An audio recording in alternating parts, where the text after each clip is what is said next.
You've been asleep inside your own skull? Dreaming you're awake, breathing, working, existing, but never thinking. The mind, your most powerful instrument, has turned against you, whispering lies that feel like truth. Descartes said, "I think, therefore I am." But what if your thoughts have never truly been yours? What if the voice in your head is just the echo of a world that taught you how to exist, but never how to be? Your mind was meant to create reality, not obey it. Yet you've built cages from beliefs, walls from memories, prisons from fears. You have mistaken noise for thought, distraction for purpose, and chaos for consciousness. But now, the silence is calling. It's time to wake up from the dream. This is where the experiment begins, you versus your own illusion. You will see what Descartes saw, that the mind is not your enemy, it's your resurrection. Say it now. I reclaim my mind. Comment it, write it, etch it into your being, because once you truly begin to think, you'll never be the same again. Number 1, the mind, the beginning of all things. Everything begins inside your skull, not in the sky, not in fate, not in the stars. Descartes realized that before he could trust the world, he had to question himself. He stripped reality down to silence until only one truth remained, the power of thought itself. I think, therefore I am. Those 6 words tore through the illusions of history. But you were born into noise. Endless stimulation. A flood of data that drowns the soul. You confuse reaction for reflection. You mistake survival for consciousness. Yet deep inside, beneath the storm, your mind still waits. Ancient, calculating, mercilessly honest. The mind is the first creation. Every word you speak, every fear you hide, every dream you bury, they all begin as invisible sparks within it. But you've forgotten that power. You let your thoughts run wild, shapeless, untamed, like shadows that bite their master. Jung called it the unconscious rebellion, the moment when your hidden self begins to devour your waking self. You've felt it before. When your logic crumbles in front of pain, when your discipline collapses beneath emotion. That's not weakness. That's your psyche demanding truth. Descartes believed that thinking proved existence, but Jung showed that depth proves identity. You are not just thoughts. You are the space they echo in, the silence that watches them come and go. You are both the light and the dark observer behind it all. When you finally see that, you stop being human and start becoming aware. Awareness is the first weapon of transformation, cold, sharp, and undeniable. It doesn't heal you, it exposes you. It forces you to look into the void without blinking. And once you do, you realize that everything you blamed the world for, your pain, your failure, your chaos, all of it was born inside your own mind. That's where Descartes wanted you to begin. Not with faith, not with fear, but with the only thing that cannot lie, your awareness of awareness itself. Comment this phrase and carve it into your soul. I think, therefore I rise, because from this moment on, your awakening has already begun. Number 2, the illusion of reality. You've always believed in the world because it touches you, blinds you, feeds you. But what if none of it is real? Descartes imagined a demon, subtle and cruel, whispering false images into his senses, crafting an entire illusion so convincing that even reason would bow to it. He called it the ultimate deception. You call it your life. Every screen, every face, every routine, a carefully constructed mirage built from perception.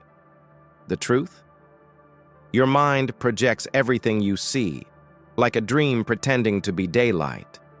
Jung said that what you see in others is the reflection of your own unclaimed self. Every fear you notice, every flaw you judge, every shadow you despise, all belong to you. So tell me, when you wake up in the morning and look around, how much of that world is real, and how much is your projection painted on its walls? You believe you walk through reality, but in truth, reality walks through you. It borrows your beliefs, your traumas, your expectations, and becomes exactly what you expect it to be. You think that the universe speaks to you, but it's your own unconscious whispering back, testing how deeply you've been hypnotized by your senses. Descartes sought one thing that could not be doubted: thought itself. And in doing so, he cracked the illusion. You can too. Close your eyes. Everything disappears, yet you remain. That means you were never the dream. You were the dreamer. The walls you see around you are stitched from perception, and perception is born from thought. The demon Descartes feared doesn't live outside, it lives inside, in your assumptions, your conditioning, your blindness. You are the architect and the captive of your own simulation.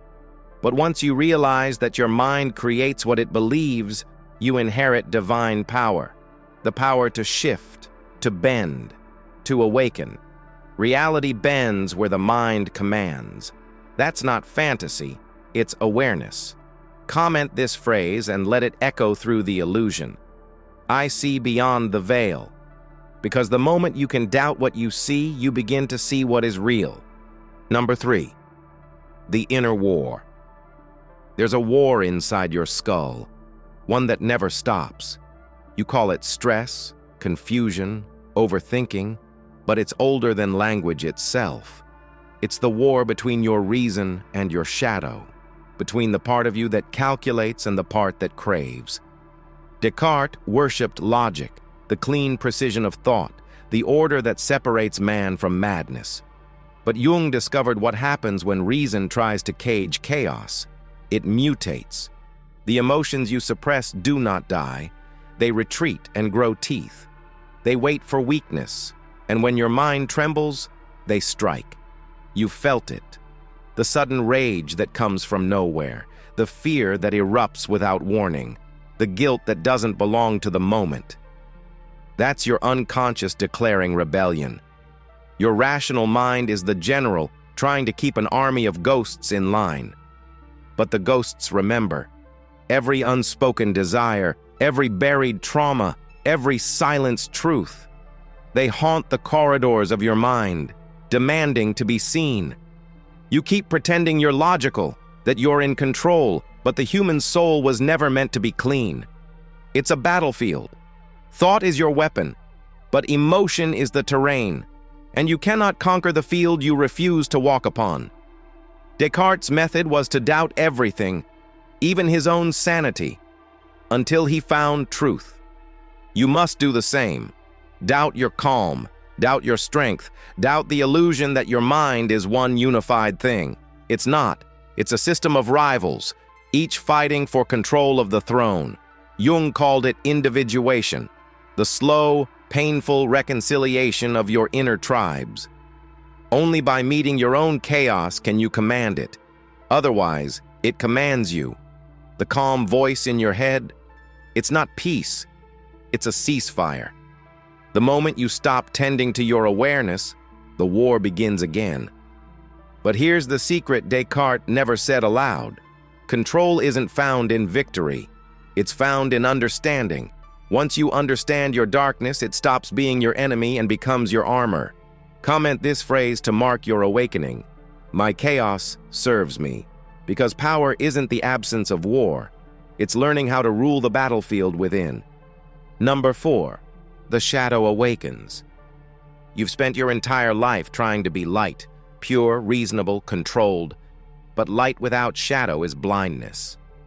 Descartes dissected reality to find truth. Jung dissected the self to find wholeness.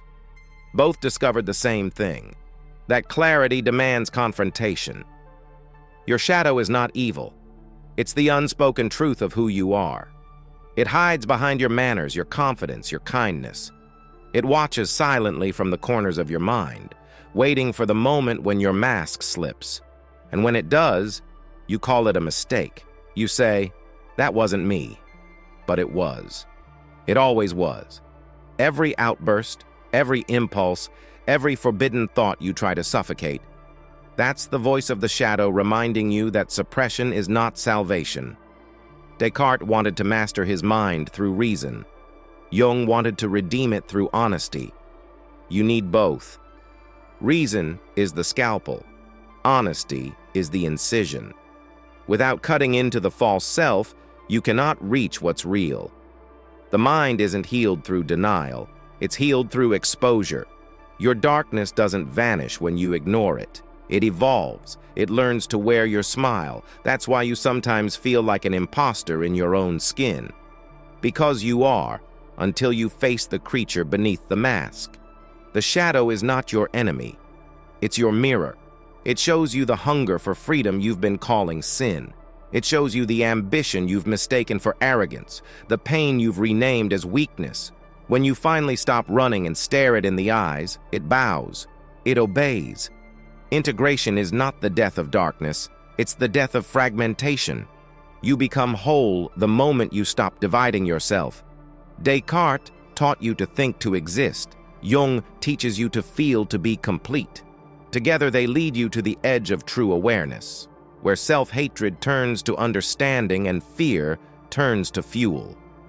Comment this phrase and let it brand itself into your psyche. I embrace my shadow.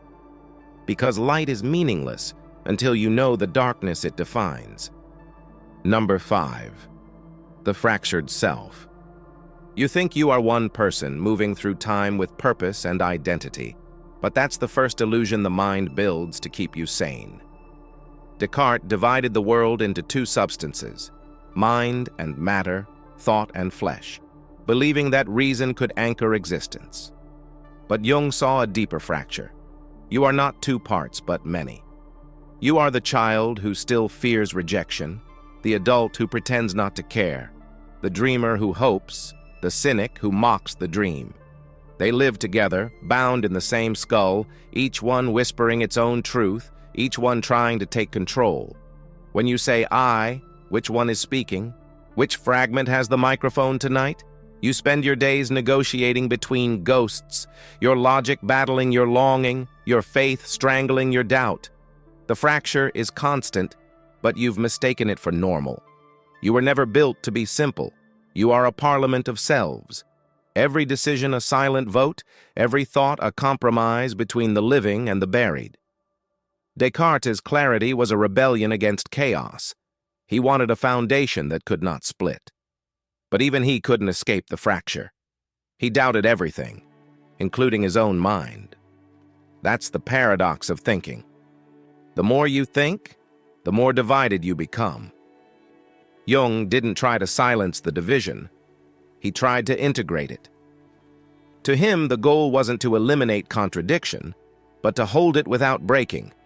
The self, he said, is born when you can contain all opposites, rage and calm, light and dark, God and beast, and still remain conscious. You don't heal by erasing your fractures. You heal by owning them.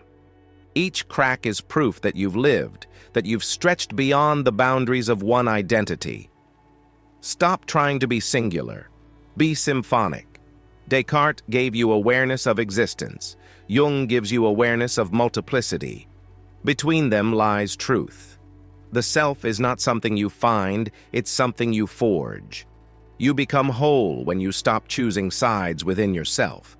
Comment this, and let it echo through the chambers of your mind. I am many, yet whole. Because the moment you accept your fractures, they stop cutting you and start reflecting your light. Number 6, the mirror of thought. Every thought you've ever had is a mirror. But you've spent your life staring into them without realizing they were reflecting you. Descartes said, I think, therefore I am. But he never meant the words as a comfort. He meant them as a weapon. Thinking proves existence, but it also reveals the horror of it. Every belief you hold becomes the glass that bends reality back toward you. Jung understood this mirror more deeply than anyone. He knew that thoughts are not random. They are messages, symbols, fragments of your unconscious projected onto the screen of awareness. The anger you feel toward others? It's the anger you refuse to face within. The fear you notice in the world? It's the fear you've hidden behind intellect. You've been trapped in reflections, confusing your perceptions with truth. The world isn't showing you what is, it's showing you who you are. Descartes broke the world apart to find the one thing he could trust, thought itself. But even he was haunted by his own mind. Jung took the next step. He told you to look into that thought and see the archetype behind it, the symbol buried inside. Every thought is a ripple on the surface of a deep sea. You can spend your life chasing the ripples, or you can dive. Most people don't dive. They stay where it's bright, where reflection looks pretty. But you're not here for pretty. You're here for truth. And truth lives where light cannot reach, inside your own depth. Thought is not just awareness, it's revelation. It's your psyche speaking in code, hoping you'll finally listen. To master thought, you must stop believing it and start interpreting it. That's the mirror's secret. It doesn't lie, it just speaks a language your ego refuses to understand. You can break every mirror around you, but the reflection will always rebuild inside your head. You cannot escape the mind. You can only awaken within it. Comment this phrase and mark the beginning of inner vision. I see my thoughts as mirrors. Because once you stop reacting to reflection and start reading it, you no longer see the world. You see yourself clearly, completely, endlessly. Number 7. Death of the false self. The person you think you are must die, not in blood, but in illusion. Descartes broke the world apart to find truth, and what he discovered terrifies most people, that everything you believe about yourself could be false. The voice that says, "This is me," is just a collection of thoughts glued together by fear. Jung called it the persona, the mask you wear to survive the eyes of others. You built it so long ago that you've mistaken it for skin. But every mask eventually suffocates its wearer. Beneath the polite smiles and practiced control lies something raw, ancient, and burning to breathe again, your real self. The false self was designed to please, to perform, to avoid the sting of rejection. It's the version of you that edits your truth to fit someone else's comfort. But there's a moment when that performance begins to rot, when pretending feels heavier than pain. That's when the cracks appear, the mask slips, the shadows return. You feel yourself unraveling and you panic because you think you're dying. But you're not. You're finally being born. The ego doesn't die quietly. It claws, screams, and bargains for its survival. It tells you you'll be lost without it. But listen closely. You were lost because of it. Descartes doubted everything until he reached awareness. You must doubt yourself until you reach silence. The death of the false self is not destruction. It's purification. It's the burning away of everything that was never truly yours. The borrowed opinions, the inherited fears, the conditioned guilt. What remains after the fire is something terrifyingly pure, awareness without a name. That's who you've always been. The false self cannot follow you there. When it tries to speak, let it. When it trembles, watch it.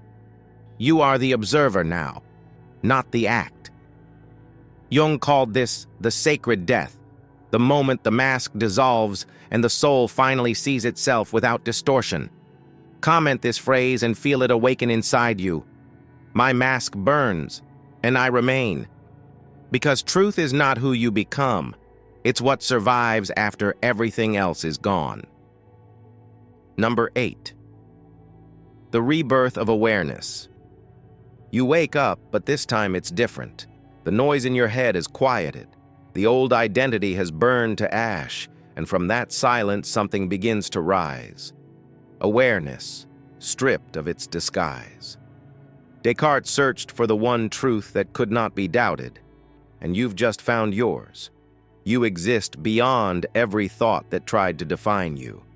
There's no name here, no role, no image to protect. Only raw perception. You breathe, and for the first time, the air feels real. You look around, and the world doesn't appear to you. It emerges from you. Jung called this the beginning of individuation, the birth of the true self, the moment when consciousness stops being trapped inside the mind and starts radiating from it. You realize now that thought was never the enemy. Only your identification with it was. The mind is not a cage, it's a temple. Every thought that once chained you now serves you. You can command it, or you can watch it pass like clouds. Either way, you remain untouched. This is freedom, not the shallow freedom of doing whatever you want, but the eternal freedom of no longer being a prisoner of what you think. The ego once screamed for control, now it whispers for guidance. The self that used to chase validation now sits in stillness and creates from clarity. You've stepped beyond fear, beyond the endless noise of becoming, into the calm of being. This is what Descartes meant, though he never said it outright. I think, therefore I am was never about thinking. It was about the one who knows they are thinking. That awareness, that observer, is who you truly are. Jung said the self is born through confrontation with the unconscious. You have faced the darkness and risen clean. The world hasn't changed, but your perception has, and that changes everything. You no longer react, you respond. You no longer seek, you see. You no longer chase truth, you embody it. Comment this phrase and let it mark your rebirth. I awaken in awareness, because once you open your eyes within the mind, you never truly sleep again. Number 9, the mind as power. You used to think the mind was a battlefield. Now you see it's a forge. The same flames that once burned you now temper you. Every thought becomes a tool, every emotion a current of energy you can channel. Descartes believed the act of thinking proved existence, but what he discovered, you are now living. The mind is the engine of reality. It does not just observe the world, it builds it. Jung said, "Until you make the unconscious conscious, it will direct your life and you will call it fate. You have made it conscious, and fate no longer rules you. You are not a victim of thought, you are its architect. When the world strikes, you do not crumble, you calculate. You analyze pain like a scientist and transform it like an alchemist. The power of the mind is not control, it's coherence. You no longer resist your darkness or worship your light. You integrate both into a single, disciplined will.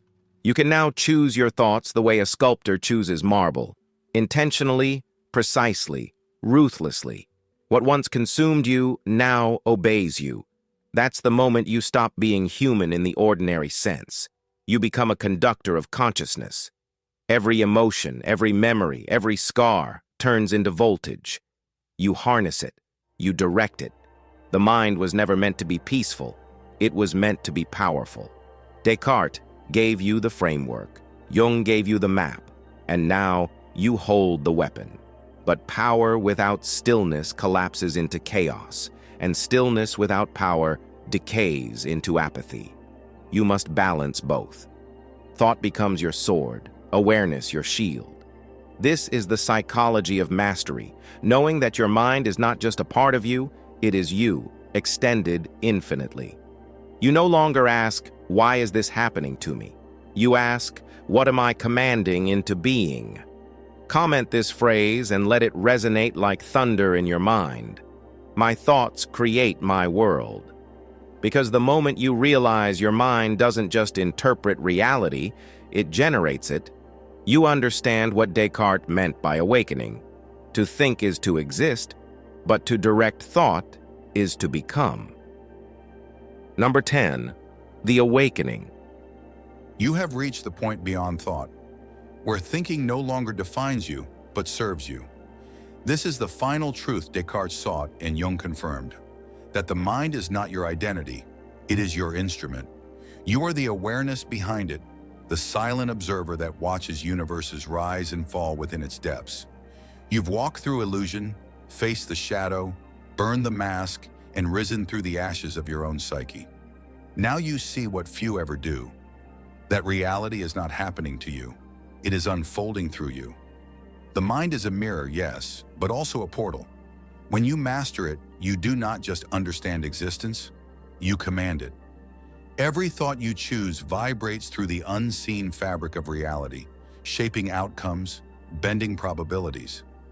Descartes doubted everything until he reached pure certainty. You doubted everything until you reached pure stillness. Jung taught that true awakening comes not by escape but by integration, to descend into the unconscious, embrace the beast, and rise as something whole. You've done that. You've walked into the fire of your own mind and found yourself unburned. The fear that once chained you has turned to focus. The pain that once haunted you has become wisdom. You have evolved beyond the illusion of personality into the purity of perception. You are no longer a seeker. You are the silence that everything else moves through. Listen closely. This is the hum of consciousness. You feel it now, the quiet power of being aware of being aware. That's what Descartes meant all along. I think, therefore I am was not philosophy. It was prophecy. It was the call to awaken the sleeping God within the mind of man. You are that awakening. Comment this final phrase and let it echo through you. I am the mind awakened. Because this isn't the end. It's the beginning of mastery. Every choice you make from this moment will be born from awareness, not habit. Every emotion will serve you, not consume you. You have entered the realm where reason meets revelation, where thought bows before consciousness. Welcome to the other side of the mirror. And if this journey has awakened something inside you, remember to like this video, subscribe, and turn on notifications. Because your transformation has only just begun.